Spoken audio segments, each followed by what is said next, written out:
What's going on, guys? I wanted to start today's video off with a little analogy, a little question, right? A little brain experiment as we do. So I've got here some Astral Radiance ETBs, Silver Tempest ETBs, and an Obsidian Flames booster box. Now, if I were to ask you to describe this image, sitting on top of some Shrouded Fable ETBs that I've opened, describe this image in one word. A few months ago, people would have maybe said trash.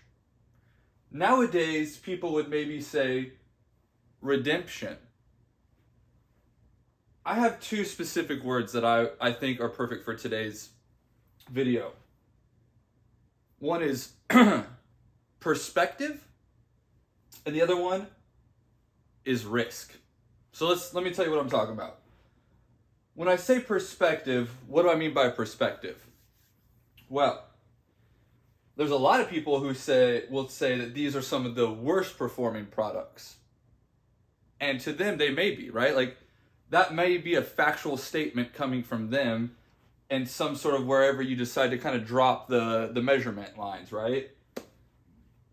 For me, basically, like a year, let's say it's been a year. I paid $25 an ETB for the Silver Tempest, taxes, shipping, everything included, the $25 a box, and we paid about like $29 to maybe like $31, $32 for Astral Radiance. Good old Obsidian Flames here, $90 a box, $95, under $100. Multiple. Like, this wasn't just like a rare pickup. No, this was plenty to go around. Like, if you were there, no one cared about, especially like no one cared, especially when Scarlet and Violet was first out. It was trash, right? Like trash, right? Trash. Now, so my perspective of these products is a lot different than other people's, right? Because I've seen insane growth in relatively quick time, like especially Obsidian Flames. Like, it's been, like I said, like about a year. But what I also see with that perspective is the risk that others took on. When with Silver Tempest, like the fact that a Sword and Shield product, literally, it had to have been a year, less than a year, or around a year, was just sitting around at $25, $30 a box. Again, the perspective is a lot of people weren't there. And the risk that a lot of the people that aren't here now took when holding these products. And if you hold, basically, if you had held Silver Tempest ETBs from release date all the way up into a year ago, essentially, you had lost money. What are these like retail for? Like 40, 50 bucks? And a year ago, they were going for 25. So if anyone had been like scalping or investing in those, and that, I finally know what it feels like. I went on like a hot 20-minute rant. I said, all right, I'll see you guys. I went, and my phone was just black. I tried to record a video at like 5%, guys. I don't know what I was thinking. So that amazing rant, unfortunately, is just going to be lost to the eternity. Looks like we got like 3 minutes or something, so we'll throw that bit in the beginning.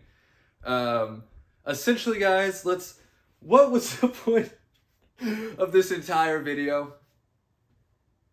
The point is, Destined Rivals, it could be the greatest thing or it could be the worst thing. And the point is don't be a Timmy, don't go all in. Man, I think basically I spoke too much fact, and essentially it would have cooked the market's brains if it would have actually been captured on film. So God himself came down and shut my phone off because I was just cooking too hot. Basically, let's just summarize TLDR. The market cooked in the price of everything. While I don't agree everything's a smart market, I do think the hype and the build-up for Destined Rivals has been happening over the last couple weeks, months, with all these other products.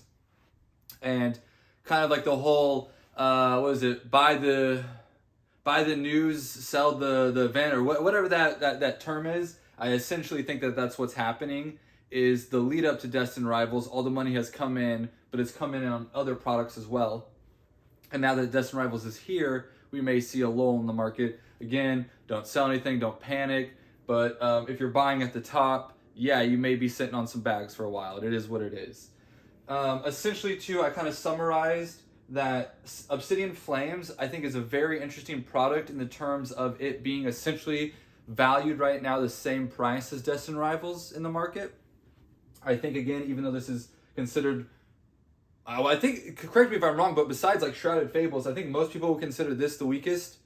Or maybe, was it Stellar Crown? Is that what the set's called? Maybe they would consider that one weaker. But this would be considered one of the weakest sets, obviously, in Scarlet and Violet. And with it sitting around the same price as Destined Rivals, it's very interesting. Now, obviously, it's because this is probably extremely underprinted as far as booster boxes go. And we know that Destined Rivals is a brand new set. But essentially, the question was, is this overpriced? Is it underpriced? Is Destined Rivals underpriced or overpriced? And I see essentially, I don't think, someone tell me if I'm wrong, because I don't know anything, right? I don't think that Obsidian Flames and Destined Rivals can be at the same price. But it may be that they can, right? It may be that the factors, like if you're just kind of like put like a plus and minus sheet, they may actually equal the same number, essentially just because while it's a crap set, there's not a lot of it. And then while Destined Rivals may be an amazing set, there's going to be a ton of it. So those two may kind of, that's why we may see that equilibrium. But I would just keep an eye on Obsidian Flames and Destined Rivals, and I think that those are going to be a good like pulse on the market if you want to kind of track how the market is. That's basically all I got, guys. Sorry, like again, I went on this long like 20-30 minute. It probably wasn't 30. It was like 24 minutes, but that's all I got in me. That again, I do this to get on here and just rant. None of this is scripted, so I can't. It wouldn't be natural. I can't go back and rehash everything. So it's just something the world will never get to experience. But I now know that pain of walking over to the phone or the camera and just seeing a blank black screen. It's heart-wrenching. But anyway, hey, guys, it's Friday.